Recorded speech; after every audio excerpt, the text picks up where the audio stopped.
दोस्तों, आज मैं आपको इलेक्ट्रिक आटा चक्की में लगने वाले कंट्रोलर या माइक्रो कंट्रोलर की जानकारी देने वाला हूं। साथ ही इसकी रिपेयरिंग के कुछ टिप्स आपको दूंगा और इसकी वायरिंग भी आपको डिटेल से बताऊंगा। अगर इस वीडियो को आप कंप्लीट वॉच करते हैं तो मैं बिल्कुल गारंटी दे सकता हूं कि आप इजी तरीके से माइक्रो कंट्रोलर की रिपेयरिंग कर सकते हैं या फिर इसकी वायरिंग कर सकते हैं। इसके बाद आप कभी ये नहीं सोचोगे इसकी वायरिंग करना या रिपेयरिंग करना बहुत मुश्किल है। ठीक है, आसान आपको लगने लगेगा, बस इस वीडियो को कंप्लीट वॉच करना। अच्छा दोस्तों, मैं एक चीज आपसे पूछना चाहूंगा, उसके बाद मैं इस वीडियो को कंटिन्यू करूंगा। आप में से कितने लोगों ने इलेक्ट्रिक आटा चक्की के कंट्रोलर को पहले कभी देखा है या इसके बारे में सुना है? कमेंट करके जरूर बताना।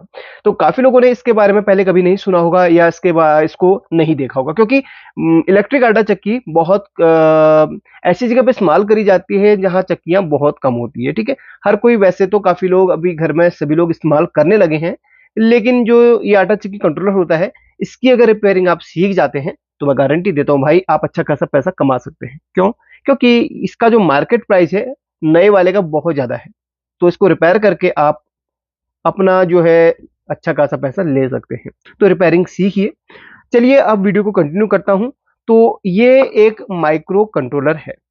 इससे हम आटा चक्की, इलेक्ट्रिक आटा चक्की के अंदर इस्तेमाल करते हैं। जरूरी नहीं कि आटा चक्की के ही अंदर इस्तेमाल होता है, किसी भी मशीन को ऑपरेट करने के लिए इसका इस्तेमाल हो सकता है। ज्यादातर ये आटा चक्की के अंदर होता है। अब यहां पर चलिए पहले आपको वायरिंग बता देता हूं, क्योंकि स्टार्टिंग हम वायरिंग से ही करेंगे। तो इसमें आपको 6 पॉइंट देखने के लिए मिलते हैं। अब यहां पर कुछ लिखा हुआ है, इसके बारे में थोड़ा सा आपको समझा देता हूं। सबसे पहले तो इसके अंदर फेज और न्यूट्रल जाएगा, जो कि आपके घर पे 220 वोल्ट आती है और सिंगल फेज वाला है, इतना आपको क्लियर कर दो। ठीक है, फेज और न्यूट्रल जो आपका लगेगा वो इन पॉइंट्स में लगेगा, इन दोनों पॉइंट्स में फेज और न्यूट्रल। जब आप इसको फेज न्यूट्रल देंगे तो ये चालू होगा। अब यहाँ पर जो सिंगल फेज की जो मोटर इस्तेमाल होती है, जो आटा चक्की के अंदर मोटर है, बड़ी वाली मोटर, जो कि आपकी मेन मोटर कहलाती है, उसके दो वायर इधर इधर पे इस्तेमाल होंगे, यानी कि इधर पे लगेंगे, मोटर मोटर पे। अब उल्टा सुल्टा आप कैसे भी लगाओ, उसके दो वायर आपको यहां पर डालने हैं। ऐसे लगाओ, भले ऐसे लगाओ, फेज इधर डालो, न्यूट्रल कहीं भी आप। अब ये मत सोचना कि अगर उल्टा लगाओ तो मोटर उल्टी घूमेगी। मोटर उल्टी नहीं घूमेगी, क्योंकि उसके जो है कैपेसिटर के कनेक्शन ऑलरेडी सही किए गए जाते हैं। अब मोटर के जो दो वायर आप यहाँ पर जोड़ेंगे, उसके बाद एक और छोटी सी मोटर होती है। जब हम अनाज डालते हैं तो अनाज डालते हैं तो उस जगह पे एक छोटी सी मोटर, सिंक्रोनस मोटर घूमती है, जो कि अनाज को मेन मोटर तक ले जाने का काम करती है। उस सिंक्रोनस मोटर के दो वायर के कनेक्शन इन दोनों पॉइंट्स में होंगे, इन दोनों पॉइंट्स में। ठीक है, ये एस मीन सिंक्रोनस 1 और सिंक्रोनस 2, इसके दोनों वायर इससे पे चल जाएंगे। ठीक है, तो वायर आप कैसे भी लगा सकते हैं। तो दो मोटर के यहाँ पर कनेक्शन बता दिए, फेज न्यूट्रल के कनेक्शन बता दिए, सारे कनेक्शन हो गए। अब एक छोटी सी है ना, आपको वायर की एक स्ट्रिप मिल जाएगी, छोटी सी वायर का एक कनेक्टर मिल जाएगा, जो कि सिंक्रोनस मोटर के दोनों तरफ सेंसर लगे हुए रहते हैं, और जो बाजरी वगैरह लिखा होता है उस बटन के होते हैं। मेन डोर के जो सभी वायर्स को लगा के जो पूरे एक कनेक्टर बनता है, उस कनेक्टर को इस जगह पे लगाया जाता है, इस तरीके से। ठीक है, यहां पर कनेक्टर को लगाया जाता है।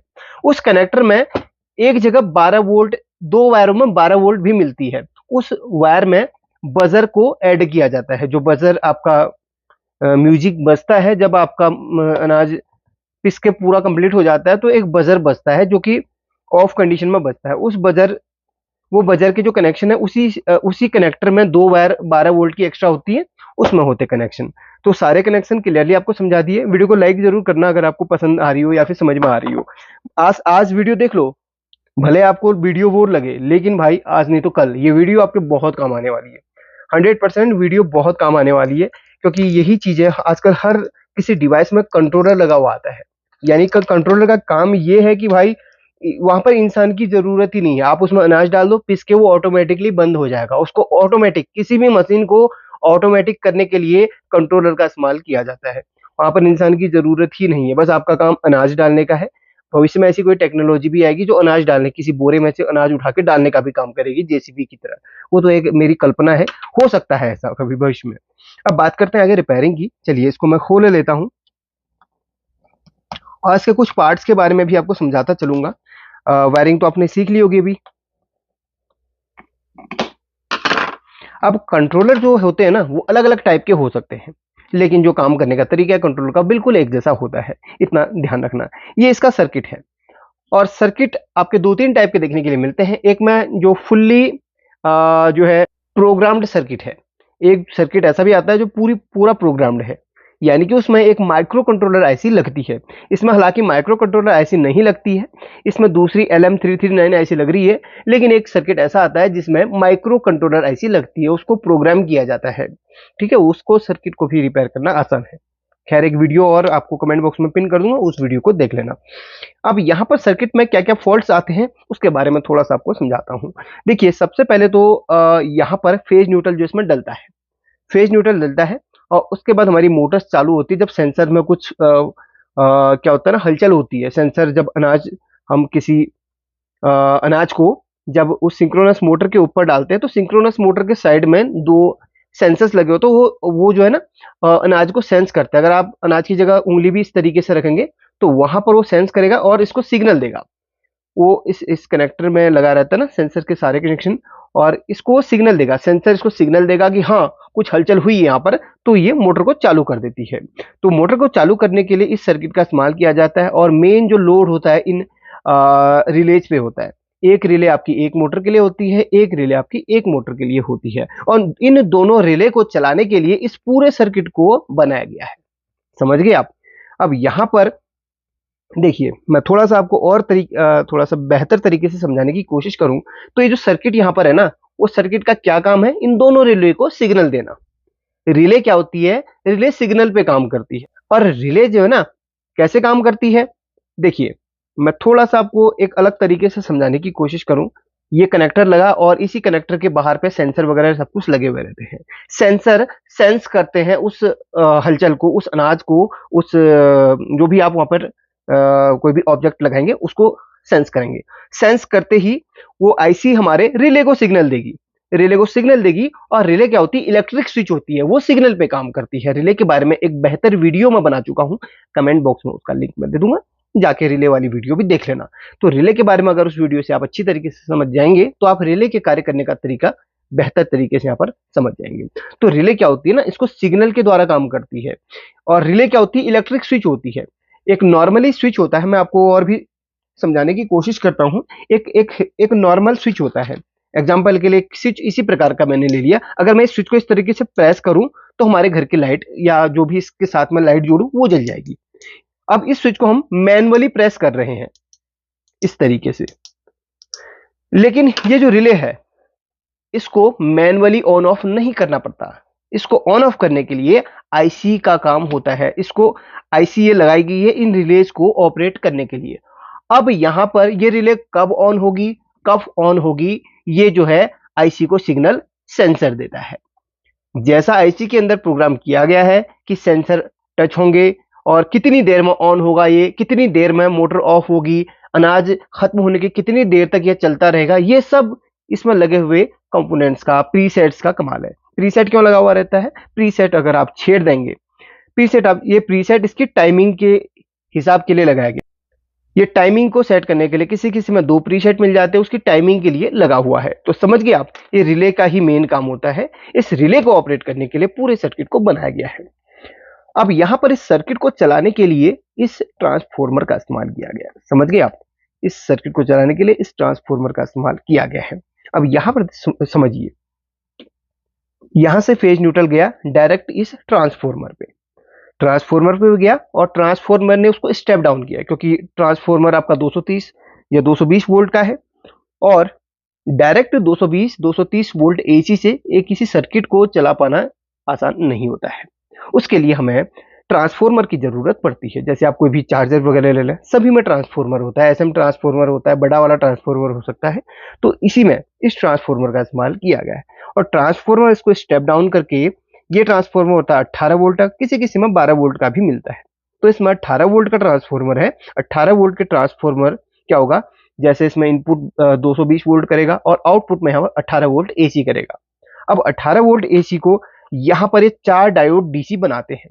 अब डीसी बन गया, डीसी बनने के बाद इस कैपेसिटर में आके फिल्टर हो गया, इस कैपेसिटर में फिल्टर हुआ। अब यहां से तो निकला 18 वोल्ट यहां पर, और ये फिर इसके बगल में एक रेगुलेटर लगा 7812। ये रेगुलेटर उसको रेगुलेट करके 12 वोल्ट बना के जहां पर जितने वोल्ट चाहिए, हालांकि ये 12 वोल्ट से भी आईसी चल जाती है, तो इस आईसी को चलाने के लिए 12 वोल्ट और बजर को चलाने के लिए 12 वोल्ट, इन रिलेज को चलाने के लिए 12 वोल्ट यहाँ पर ये बनाता है। समझ गए आप? अब देखिए, फेज न्यूट्रल पॉइंट में हमारा ये दो टर्मिनल लगे हुए हैं, ये ट्रांसफॉर्मर में गए और ट्रांसफॉर्मर से दो वायर यहाँ पर निकली, कहाँ पर, यहाँ पर। ये देखिए रेक्टिफायर के ही पास में लगी हुई है, रेक्टिफायर की एक लेग यहाँ से जुड़ी है, तो उन्होंने यहाँ न जोड़ के यहीं जोड़ दिया है सीधे। यहाँ पर भी जोड़ सकते थे, कोई बात नहीं, उन्होंने यहाँ पर जोड़ा है। तो यहाँ पर ये गया और ये डीसी बनाया। और तो यहाँ पर देखिएगा, ये देखिए रेक्टिफायर में जो डीसी निकली हमारी, एक तो यहाँ से निकल गई, ये देखिए यहाँ से प्लस वाला निकल गया, ये टर्मिनल प्लस वाला निकल गया, और माइनस वाला ये है जो कि बाहरी बार ये होते हुए कहाँ पर जा रहा है, जहां जहां चाहिए। ये कैपेसिटर का नेगेटिव देखिए, ये जो नेगेटिव टर्मिनल है वो सभी कैपेसिटर के नेगेटिव से जुड़ेगा, और ये जो प्लस वाला है यहाँ पर, ये देखिए ये इस कैपेसिटर के प्लस वाले से जुड़ जाएगा। अब यहाँ पर ये जो प्लस वाला है, एक सेकेंड में इसके उसको देखता हूँ। देखिए ये कैपेसिटर का प्लस वाला है, इसके बाद यहाँ पर गया ये 7812 रेगुलेटर का एक टर्मिनल है जो कि इनपुट करेगा 18 वोल्ट, और ये इसके बाद स्टेप डाउन करके 12 वोल्ट बनाएगा, माफ करना स्टेप डाउन नहीं, रेगुलेट करके बनाएगा 12 वोल्ट, और ये 12 वोल्ट इधर से जाएगी कहाँ पर, ये देखिए कहाँ कहाँ पर जा रही है, आप खुद देखिए। ये 12 वोल्ट यहाँ से देखिए, यहाँ से ये रेक्टिफाई हुआ, इसको समझिए। और रीड करने की, मैं सर्किट के बारे में अभी आपको बताते जा रहा हूँ कि कितनी डिटेल से हर कोई नहीं बताएगा, ठीक है।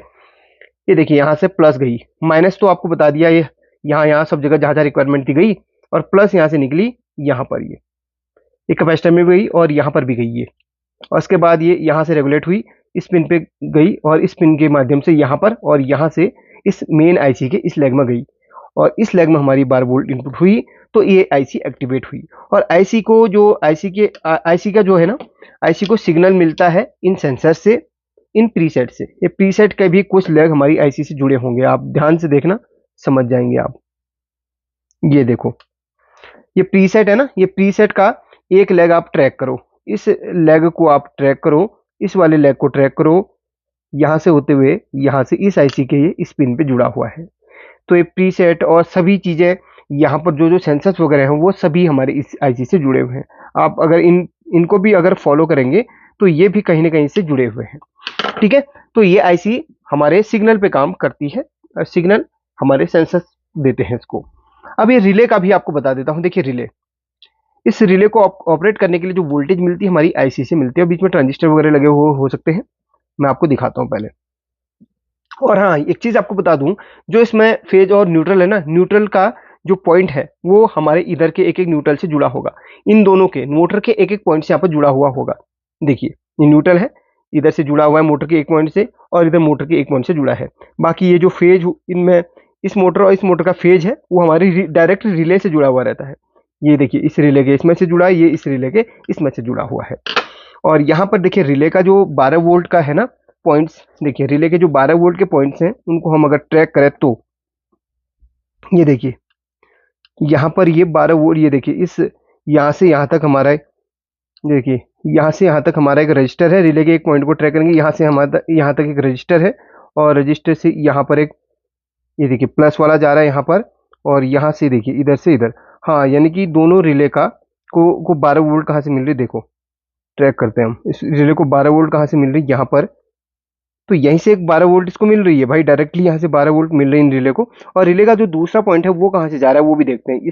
अब यहाँ पर रिले के दूसरे पॉइंट को हम ट्रैक करके आपको दिखा रहे हैं। देखिए ये वाला पॉइंट है, ये वाला पॉइंट है रिले का, एक ये वाला पॉइंट है, और एक दूसरे के रिले का ये दूसरा पॉइंट है। तो यहाँ पर देखिए, तो इस पॉइंट को हम ट्रैक करके आपको दिखा रहे हैं, यहाँ पर ये, और इसमें एक देखिए ट्रांजिस्टर लगा हुआ है, ट्रांजिस्टर की हमारी एक लेग यहाँ पर, यहाँ से यहाँ जुड़ी हुई है, और यहाँ से जाते हुए एक कैपेसिटर पे लगी है, और दूसरे को ट्रैक करेंगे यहाँ पर। देखिए अगर हम दूसरे को ट्रैक करने की कोशिश करें तो यहाँ पर, और इसके बाद भी यहाँ पर ट्रांजिस्टर लगा है। चलिए इसको हम ट्रैक करते हैं यहाँ से यहाँ, और यहाँ से देखिए यहाँ से आगे तक रजिस्टर है, ऐसे घूमते हुए यहाँ पर, और ये भी आईसी के हमारे इस लेग से जुड़ा है। आईसी के इस लेग से इसको सिग्नल मिल रहा है, रिलेज को इस लेग से सिग्नल मिल रहा है, यानी कि ये आईसी के ये वाली पिन से इसको सिग्नल मिल रहा है। ये वाली पिन हमारी रिले से जुड़ी हुई है ट्रांजिस्टर के माध्यम से। अभी तो आपको ऐसे ही लग रहा होगा, लेकिन आपको एक बेसिक तौर पे मैंने समझाया है। ये तो सिर्फ एक पीसीबी ट्रैकिंग का आपको मैंने बता दिया। अब बात करते हैं हम रिपेयरिंग की। ठीक है, अब वीडियो भले लंबी हो रही हो, इग्नोर मत करना, अच्छी तरीके से समझना। आपकी जो चक्की है, अगर वो फॉल्ट की बात करेंगे, अगर उसमें सिंक्रोनस मोटर काम नहीं कर रही है, सिंक्रोनस मींस जिसमें अनाज पड़ता है और वो मोटर घूम नहीं रही है, तो सबसे पहले उस मोटर को आप चेंज करके देख लेना। अगर चेंज नहीं करना चाह रहे हो तो उस मोटर के जो दो वायर्स हैं, आप डायरेक्ट 220 वोल्ट उसको देके देख लो। अगर वो मोटर 220 वोल्ट देने पर काम करती है तो समझ लीजिए आपके जो रिले है इसकी प्रॉब्लम है, जो ये वाली रिले है। ठीक है, ये वाली रिले है वो खराब है। अगर वो मोटर नहीं घूमती है 220 वोल्ट देने पर, तो आपकी मोटर खराब है, मोटर को चेंज कर लेना। 100 से 200 रुपए में आपको मोटर मार्केट में मिल जाएगी। आप इजीली आप ऑनलाइन भी मंगवा सकते हो, वो आपके ऑनलाइन में थोड़ा सा कॉस्टली पड़ेगा, नहीं तो आप ऑफलाइन भी ले सकते हैं। अगर मोटर चल रही है तो आपकी रिले खराब है, कंट्रोलर से उसको रिले से इसके लिए सिग्नल नहीं मिल रहा है। तो यहां पर देखिए, इसमें आप जब फेज न्यूट्रल देंगे तो यहां पर आपको सेंसर्स भी का भी किट लगानी है, और सेंसर्स को जैसे एक्टिवेट करेंगे तो यहां पर आपको मल्टीमीटर लगाना है। तो मल्टीमीटर में यहां पर वोल्टेज मिलना चाहिए, नहीं मिल रहा है तो आपका रिले खराब है। अभी मेरे पास सेंसर किट नहीं है, फिर भी आपको एक के बारे में गाइड कर रहा हूं। तो यहाँ पर अगर 220 वोल्ट नहीं मिल रहा है, जब आपके मोटर वर्किंग कंडीशन में होती है उस वक्त आपको यहाँ पर नहीं मिल रहा है, तो आपकी इस रिले का प्रॉब्लम है। ये रिले अक्सर क्या होती है, लोड बहुत ज्यादा ओवरलोड जब कभी कभी हो जाता है तो रिले में अंदर रिले बर्न हो जाती है, उस कंडीशन में आपको रिले चेंज करनी है।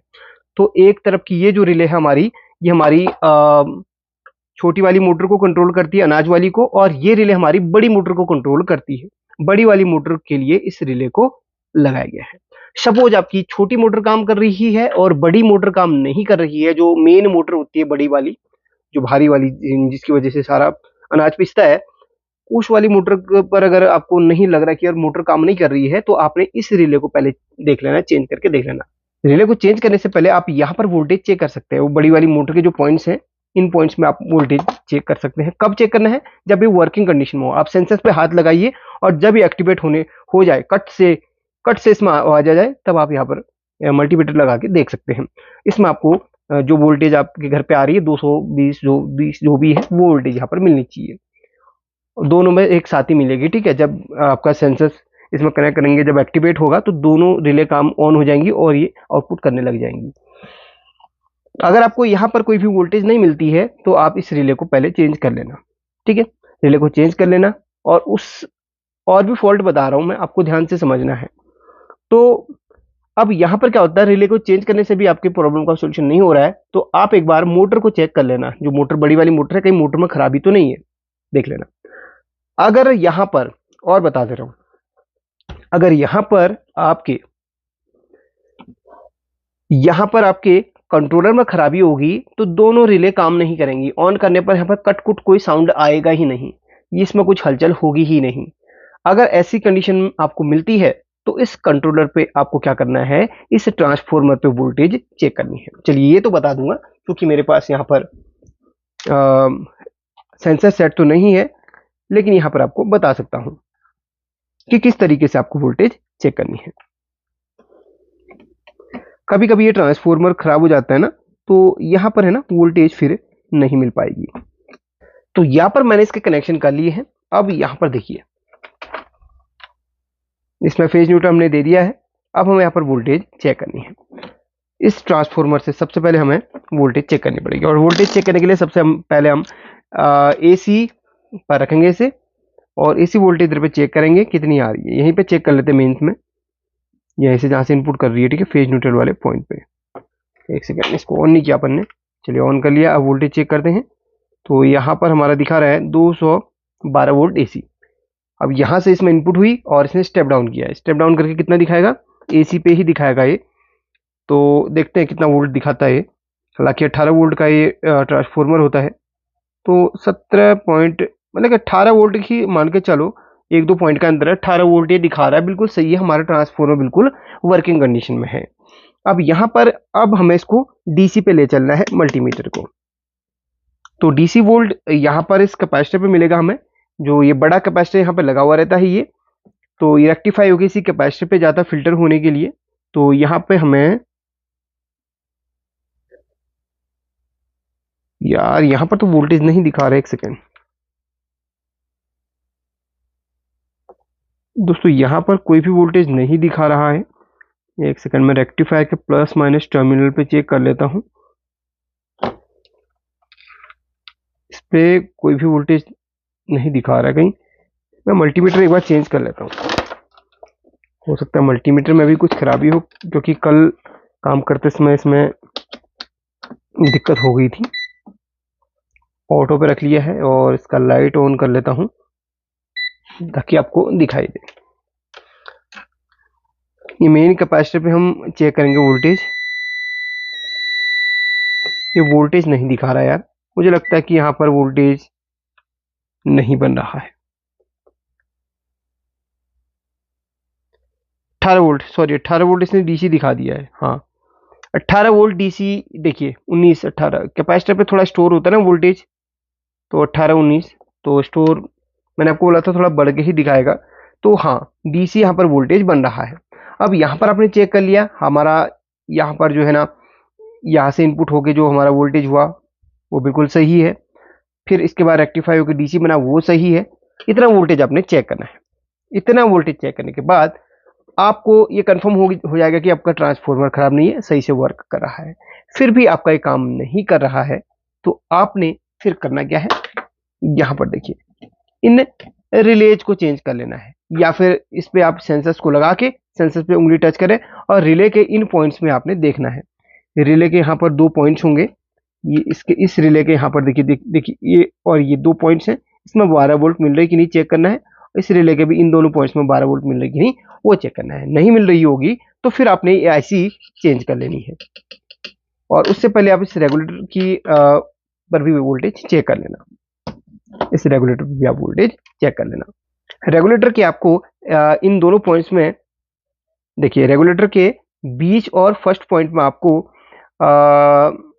लगभग ट्रांसफार्मर अगर 18 वोल्ट का है तो 18-19-20 वोल्ट इस पे फर्स्ट और बीच पॉइंट पे मिलेगी, और सबसे लास्ट में और बीच वाले पॉइंट में आपको 12 वोल्ट मिलेगी। ये सब सही है तो आपका यहाँ पर पावर सेक्शन का सही है, ट्रांसफार्मर सही है। बाकी आपने रिले को एक बार चेंज करके देख लेना, क्योंकि काफ़ी बार सबसे ज़्यादा तो रिले ही खराब होती है, ये तो हमने देखा ही देखा है। और दोस्तों यहाँ पर इन ट्रांजिस्टर्स पे भी खराबी होती है काफ़ी बार। आपकी अगर रिले सही निकलती है तो ये ट्रांजिस्टर्स भी हमारे खराब होते हैं। ट्रांजिस्टर्स चेक कर लेना। वैसे ट्रांजिस्टर्स इजीली मार्केट में मिल जाते हैं, BC547 और BC500, हाँ वही 547 के ही लगे हुए। तो ये आपके इन यहाँ से सिग्नल इसमें गया और इसने इसको चलाया, तो खराबी 1 2 3 4 5 6 इन कंपोनेंट्स में ही आपको निकल जाएगी, और ट्रांसफार्मर पे।